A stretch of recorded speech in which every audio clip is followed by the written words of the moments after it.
You are listening to the GodArchy podcast, where we shove a crowbar between state and church.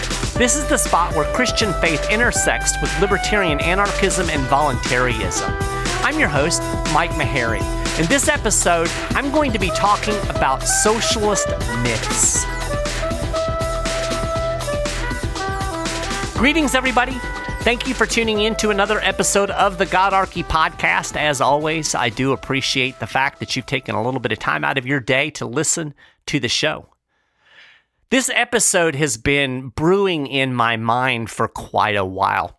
It's interesting. It seems like there are a lot of Christians who are somewhat enamored with the ideas of socialism, and I think they're coming from good intentions. But the problem is good intentions aren't enough to overcome economic reality. Just because we wish things to be a certain way doesn't mean that they're going to be that way. And when it comes to socialism, the problems inherent in it are fundamentally economic. And I've wanted to kind of talk about a few of these for quite some time. I get a lot of trolling on the GodArchy Facebook page from Christian socialists and anarcho-communists that are Christian. And, they'll say things to me. I'll say taxation is theft. And they'll say to me, well, profit is theft as well. Rent is theft. And again, I think they're coming from a well-intentioned place, but they just don't understand economics. And it's crucial to understand basic economic principles because that's the way the world works. You can't ignore physics. You can't jump off a bridge because you think it would be cool to fly. Gravity's going to get you. Well, the laws of economics are going to get you too. So we need to look at some of these kind of myths that are embedded in the ideas of socialism. And one of these is the idea that a product derives its value from labor, the labor theory of value. And this pops up a lot. This is the root of this whole idea that profit is theft. The idea is that, you put a certain amount of labor into something, and if somebody's selling it for more than that, then they're exploiting you for your labor. And there are a number of problems with this, just from a logical standpoint. I wanted to find somebody to talk to about this. I wanted to talk to an economist. I could do a solo episode, but you don't want to hear me droning about economics. That's boring. So started thinking, who could I get? Well, I thought, what better economist to talk about something like this who would be fun to listen to than Walter Block?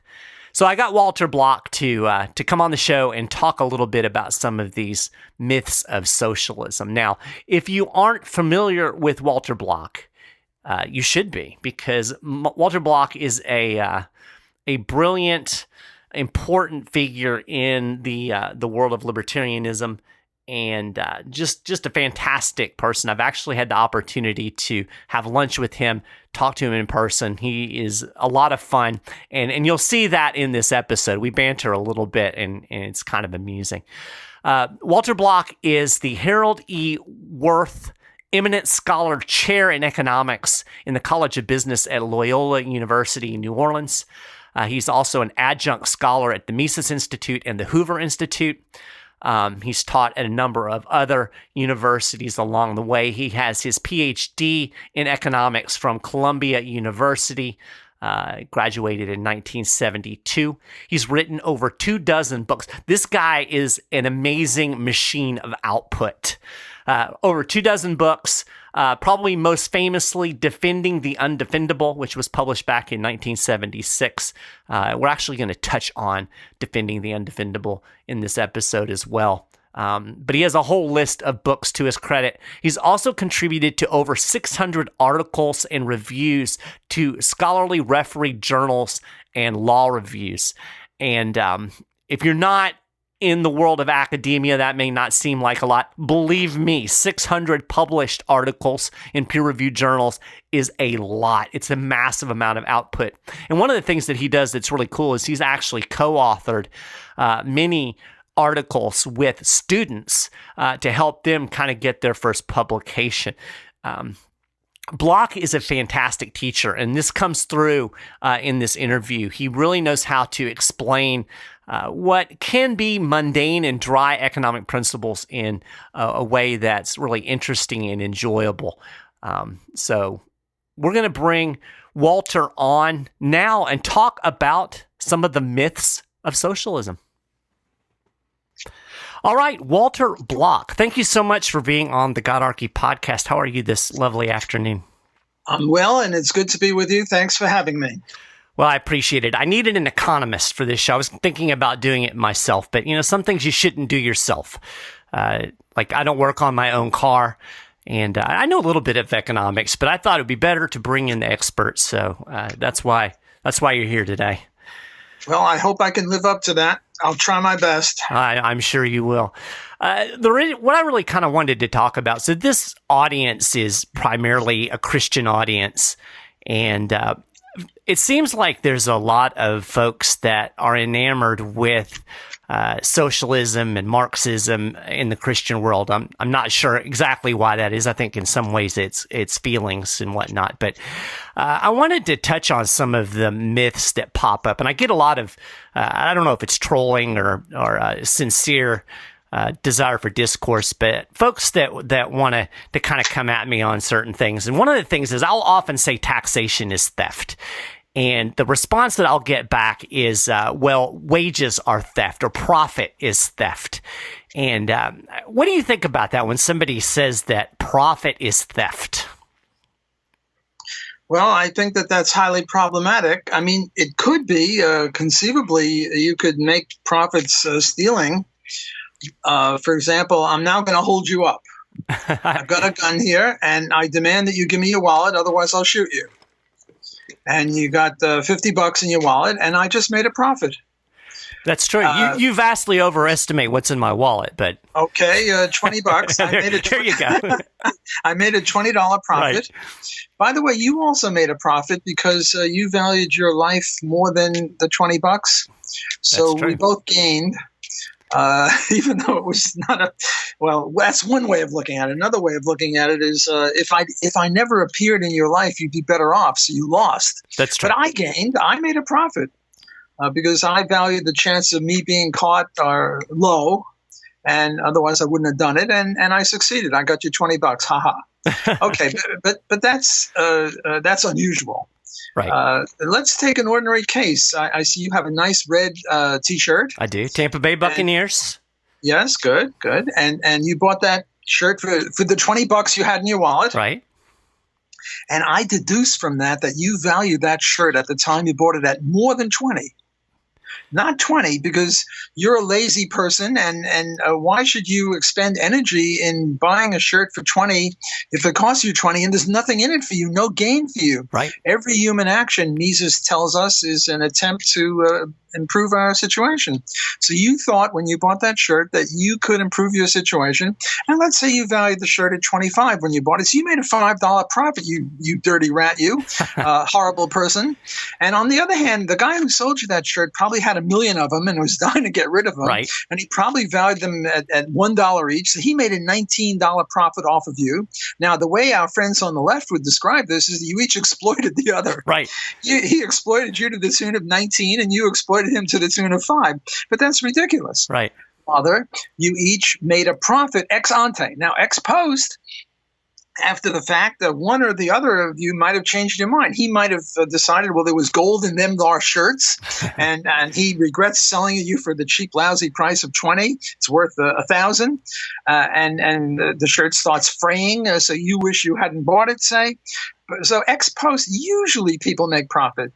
Because I'm sure you're not regretting that you bought that shirt, and I'm sure that the guy who sold it to you isn't regretting that he did it. Right. So usually, almost always, I see you have books in the background, you have a desk, you have a microphone. I don't think you regretted buying any of those, and every time you did, you made a profit. Right.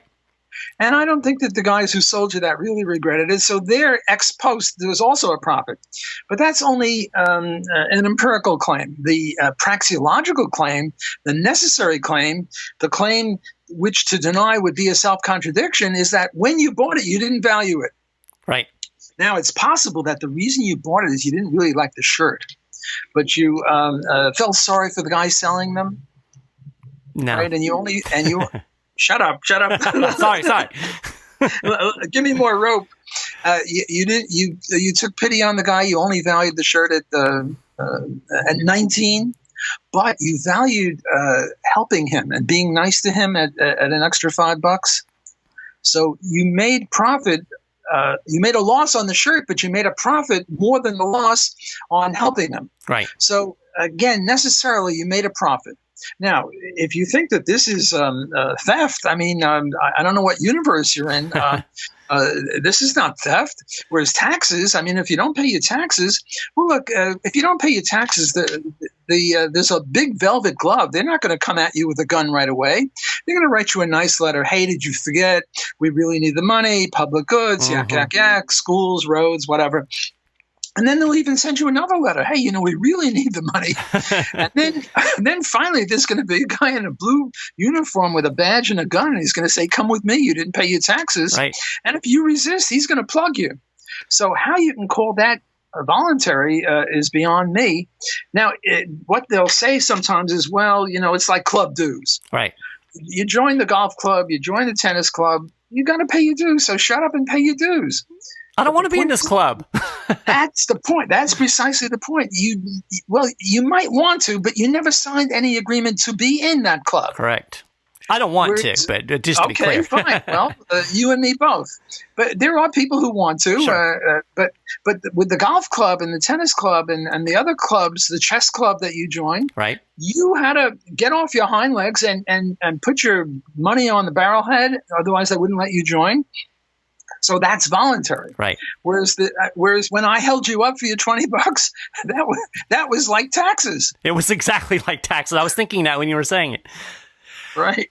So I think a lot of folks, they're thinking, in more economic terms, there's this idea of the labor theory of value. So the calculus is that if I use my labor to produce this shirt and then somebody else sells it and makes a profit, they're actually getting part of the value, I guess, that I put into the shirt. So therefore, that's how they're stealing from me. They're taking my labor and making a profit on it. What's wrong with that idea?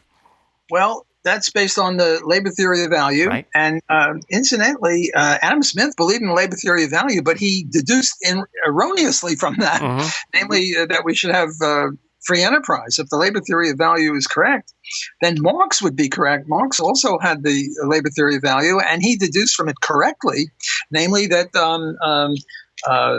laissez-faire capitalism is an exploitation of the labor, because according to labor theory of value, everything that is produced of value is produced by labor. Right. So how do you account for other payments, like interest payments, like profits, like rents, like other things other than profit? Now, labor is usually around 75% of the GDP. Namely, the laborer gets around 70, 75, 80% of GDP, and profits are around 2%. Interest payments are 3%, and the rents are another few. They all add up to the other 25. Right. So what our friends on the left, the Marxists, are saying is, well, the working people have been stolen 25% of their value. Right. It's been exploitation. And I agree. If the labor theory were correct, then labor wages should be 100% of the GDP. And we shouldn't have any deduction for rent, interest, profit, yak. So the question is the labor theory of value correct? And no, it isn't. Well, why not? Well, I can give you several examples. Okay. The mud pie and the cherry pie take as much labor to put in the input of labor into the cherry pie and the input of labor into the mud pie are equal, let's stipulate. Right. And yet the cherry pie is worth, I don't know, $15, whatever it is, and the mud pie is worth zip. So it could hardly be that that labor is necessary and sufficient. I mean, if nobody likes the mud pie, now what these sneaky Marxists are going to do is they're going to say, well, the mud pie doesn't have socially necessary labor. Oh. But that's a circular argument, because the way they'll determine whether it's socially necessary or not is whether it's worth anything. And since the mud pie isn't worth anything, they'll say, well, it's not socially necessary. So we see a problem there. Right. Another example is you walk down the street or you're in the forest and you see a diamond about as big as your fist. Mm-hmm. And you stoop down, which is a very little bit of labor, and it's worth $1 million. Well, there's a lot more value than the cost of you stooping down, or maybe you just found it on a rock and you even have to stoop down. So that would be another counterexample. A third counterexample is, look, the amount of labor that went into that shirt or your furniture or your car is the same. It doesn't change over time. Right. And yet the value of these things changes over time. So how can that be? I mean, if labor is the only thing that determines value, and the labor is already inputted into old things, like, say, your car. You have, a Toyota, say, and the Toyota is worth $20,000. Well, there's $20,000 worth of labor. But then maybe the value increases because everyone wants a Toyota, or the value decreases because people don't want a Toyota. But according to labor theory of value, the labor hasn't changed, right? Because this car was produced last year or 5 years ago, or whenever it was produced. So here we have three examples where the labor theory of value is just plain incorrect. Right. It's almost as if something else determines value. Oh, yes. What determines value? I mean, the most superficial way for economists is supply and demand. Right. How much supply is there and how much demand there is. Right now, grapes are 50 cents a pound, let's say. Right. Well, if we discover that eating grapes will cure cancer, the demand curve will shift to the right, and there's only a limited supply of grapes right now, and the price of grapes will triple and quadruple. But then next year, more farmers will make grapes, and then the price will come down. Right. So what determines value is labor is a part of it. Who could deny that? Right. But what really determines it is supply and demand, or that would be the mainstream way of looking at it. The Austrian way would look at it as well, the subjective values, both on the demand and the supply side, and that would determine the value, namely how much we value it, and how much what the stock of it is at any given time. Right. That's kind of what I was thinking as you were talking. Like, I've got this Tampa Bay Buccaneers shirt, and I value it highly because I'm a Tampa Bay Buccaneers fan. You, being a New Orleans Saints fan, probably don't value my Tampa Bay Buccaneers shirt nearly as much as I do. No, I'm going to burn it if I can get my hands on it. That's an evil shirt.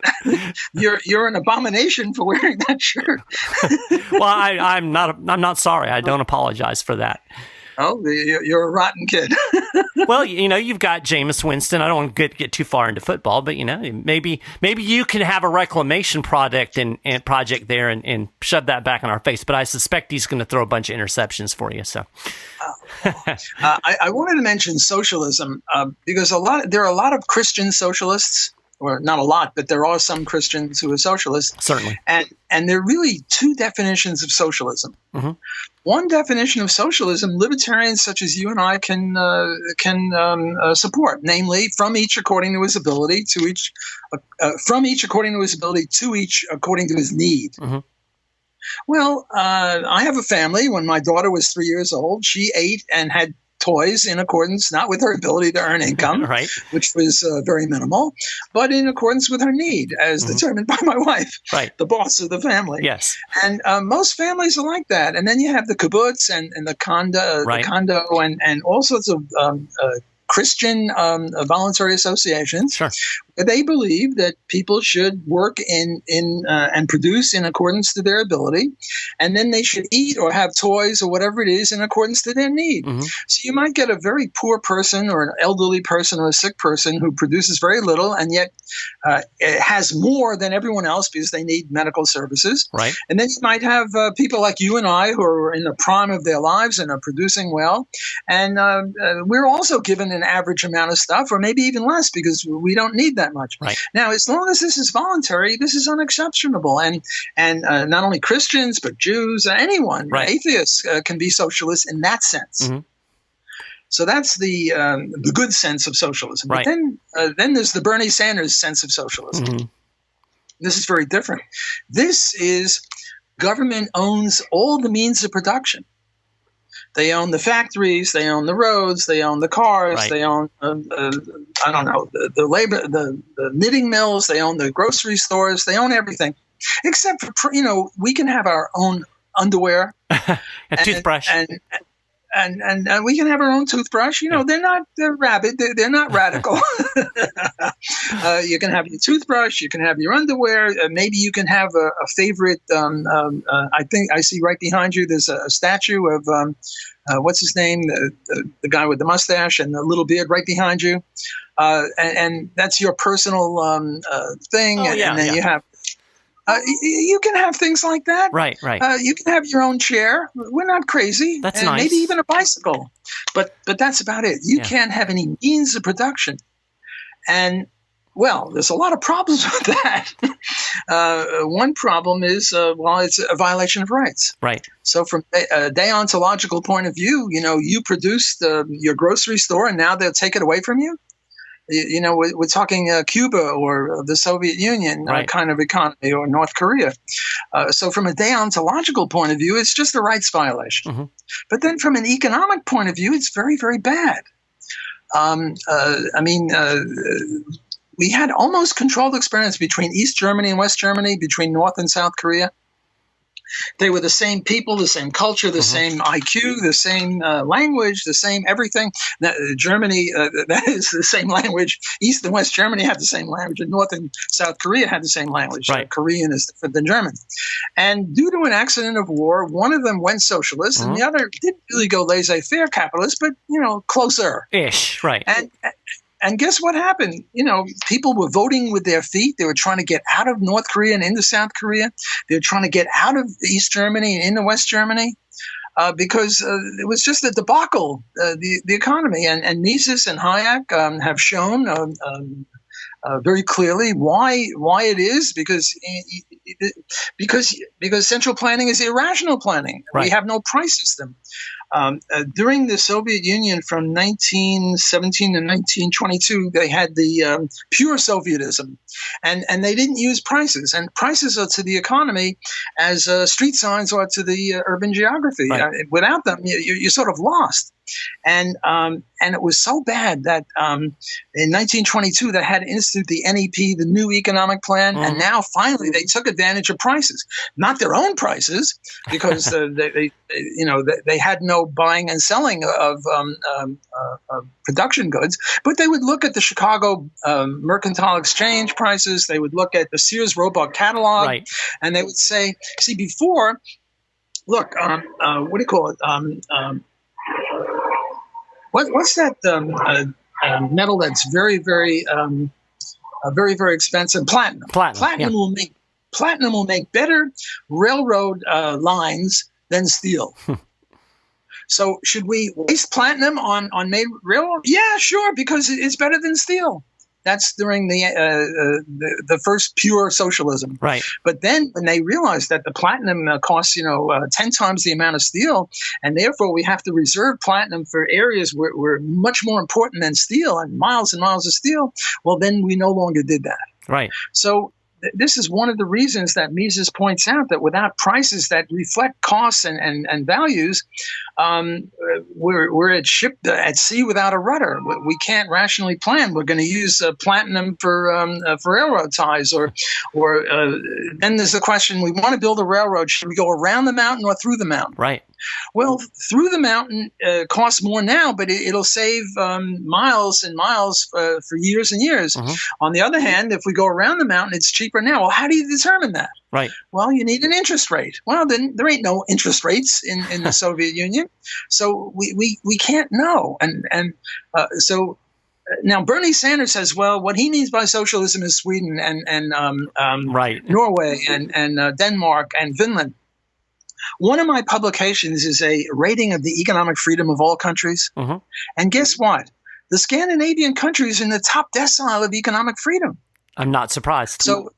So I mean, they're not number one, right, or number two, but they're. I mean, if you have 100 countries, the top decile is 10 countries. They're in there, or maybe they're 12th or 13th. They're very, very free enterprise. They have very low tariffs or very low regulation. Right. They're very good. Well, they're a little weak on redistribution, but. In many regards, they're very, very free market. So Bernie is guilty of some sort of fraud. What really is socialism nowadays is Cuba and Venezuela and North Korea. And then he says, well, I want Scandinavia. Well, Scandinavia is very, very free. So Bernie, what's going on here? By the way, I pick on Bernie because he and I went to high school together. We were on the track team together. We were sort of buddies. So there are other socialists also, but I use Bernie as my main example. So who was faster? Were you or Bernie? Oh, he was way faster. He was one of the best runners in the city. The joke I tell is that Bernie doesn't run away from things. He didn't run away from socialism, even when it was not as popular as it is now, due in part mainly to him or in great part to him. Right. He doesn't even run away from letting convicts vote. And I'm not talking about ex-convicts. He wants to allow convicts to vote. Sure. But there's one person from whom he runs away, me, because we ran the same distances, half a mile and up. Yeah. And we'd start off at the same starting line, and then he'd run away from me because he was really one of the best runners in the whole city, and I was a mediocre runner. But you do race walking, right? I do. Yeah. I do competitive race walking. I've had 2 hips and a knee change, so I can't run anymore, but I can race walk. I'll tell you a quick funny story about that. I ran a half marathon.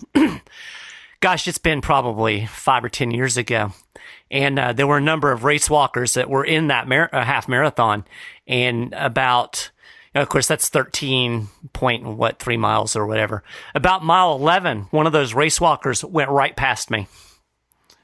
So no, it's not surprising. The top race walkers, you know what they can do in 1 mile? 5.5 minutes. Yeah. Now look, it's not under 4, but 5.5 minutes is a lot faster than a lot of people can do a mile. I certainly couldn't run a mile that fast right now. No, not me either. I'll tell you something interesting. I've actually used the sign analogy that you brought up. I've used that in an article. A lot of people don't know this, but as the British were preparing for the possibility of a Nazi invasion in World War II, they actually took down all the street signs. And the point was to try to confuse any troops so they wouldn't know where they were. And that's exactly what you're saying with prices. When you get rid of the price system or even tinker with it the way the Federal Reserve does with interest rates and whatnot, it makes it difficult to get around. Well, interest rates are one of the most important prices. The price of steel only applies to steel. Price of bananas only applies to bananas. The price interest rate applies to everything. So the interest rate, when the Fed screws around with interest rates, they're really messing up the economy. Sure. I've got a half hour to give you, and we've got only 5 minutes left. So you said you had another question you wanted to discuss? I want to wrap up on something. You can do this as quickly as you possibly can. You are well known for defending the undefendable, right? I want you to defend something that is going to make my audience uncomfortable. Okay, what is it? Whatever you want. I mean, just pick something that you've defended that you think will make my audience uncomfortable. Well, legalizing prostitution and heroin, I think, will make your audience uncomfortable. I think it probably will. But a lot of people, when you say you want to legalize these things, it doesn't mean you favor these things. Correct. Look, I have a wife, I have a daughter, I have a sister. I wouldn't want any of them to be prostitutes. And I don't go to prostitutes. I think prostitution is a very, very bad way for people to interact. But if, God forbid, my sister, my wife, my daughter was a prostitute, the question now comes, should they go to jail for that? Right. Which is a very different question. So I appeal to Christians and say, look, we want to legalize this. Doesn't mean we favor it. Right. We can still argue against it. We can still protest against it. In Nevada, they have legalized prostitution. Mm-hmm. All through Europe, they have legalized prostitution. This is something that libertarians favor, but that doesn't mean we favor prostitution itself. So a lot of Christians might reject the legalization of prostitution or of heroin or whatever on the grounds that they think, well, if you're going to legalize it, you're giving the imprimatur to it. Right. No. No, look, I hate those shirts that you're wearing, but I think it should be legal. I don't think you should go to jail for that. I appreciate that. Yes, it was close. There are certain exceptions. I understand. The law against those shirts, but but the libertarianism in me kicked in, and I think it should be legal. But we should protest those shirts because those shirts are despicable, and so is using heroin. Well, heroin. If you have the fourth stage cancer and the morphine no longer works, right, and the only thing you got is heroin, well, I'm against. Look, I have children, I have grandchildren. I wouldn't want they're healthy. Thank God, I wouldn't want them to use heroin. But for people who are in the last stages of an incurable disease that is just excruciatingly painful, I personally, what the heck? Right, I agree. But prostitution, I think, is just a very bad way for people to interact with each other. Much nicer to interact in other ways other than prostitution. But we still should not put people in jail for capitalist acts between consenting adults. Yes. Otherwise we're going to put Christians in jail, and some people are now putting Christians in jail. Very true. For violating the mask regime and all that. Mm-hmm. So, what's that? Reverend Nehemiah said, I at first they came for this group and I wasn't this group, so I didn't protest. Then they came for that group and I was in that group and I didn't. And now they came for me and there's nobody left to. So I appeal to Christians who are libertarians, or I appeal to Christians to convert to libertarianism, the one true faith. Yes. I'm kidding there. And embrace the idea that there's an important distinction between prohibiting and engaging in or using. So prostitution should be legal, and no one should be a prostitute. Perfect. That was outstanding. Well, I will let you go. I do appreciate the time that you've given me. You've been a delight, and appreciate all of the work you've done over the years for the cause of liberty. Thanks for having me. It's always a pleasure. Take care of yourself. Be safe. I will. You too. All right. Well, I hope you guys enjoyed that conversation with Walter Block, and I hope it cleared up some of these economic myths that are embedded into some of the socialist thought. Now, I recognize that there is some more sophisticated thinking out there, but for this episode, I really wanted to just hit some of these basic things. So really appreciate Walter coming on. And, where else are you going to get a podcast where the host is threatened with jail and also having his shirt burned? I mean, how good does it get, right? So I think with that, we will wrap up this episode of the GodArchy podcast. I, again, thank you for taking a little bit of time to listen to the show. If you want to support what we're doing here at GodArchy, you can do that. Just go to patreon.com/GodArchy, and you'll see the supporting listeners program over there. The most significant thing, and what I think differentiates this from other supporting listeners groups, is that 40% of the support that comes in goes right back out to other individuals and organizations that we want to support or who need help. Kind of this idea of putting voluntaryism into action.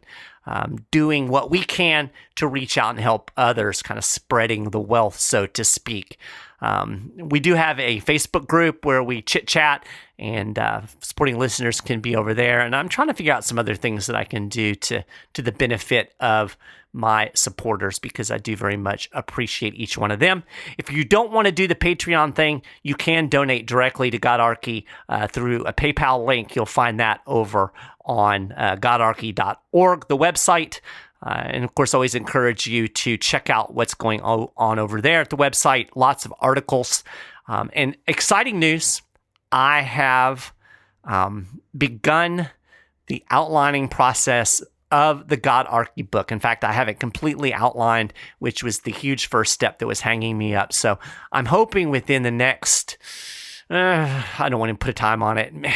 I would love it to be in the next year. There will be a GodArchy book, and supporting listeners will get a free copy of that book, by the way. So do check out the website, godarchy.org. You can see the back episodes of the podcast, a lot of articles over there as well. And social media, we're on Facebook, we're on MeWe. The podcast can be found on the YouTube channel if you want to check it out over there. That's all the places. Links to all this stuff's on the show notes page. And I have rambled enough. I hope you have a great couple of weeks, and I will be back again with another episode in approximately 2 weeks, God willing, and the creek don't rise. Thanks again. I'll talk to you later.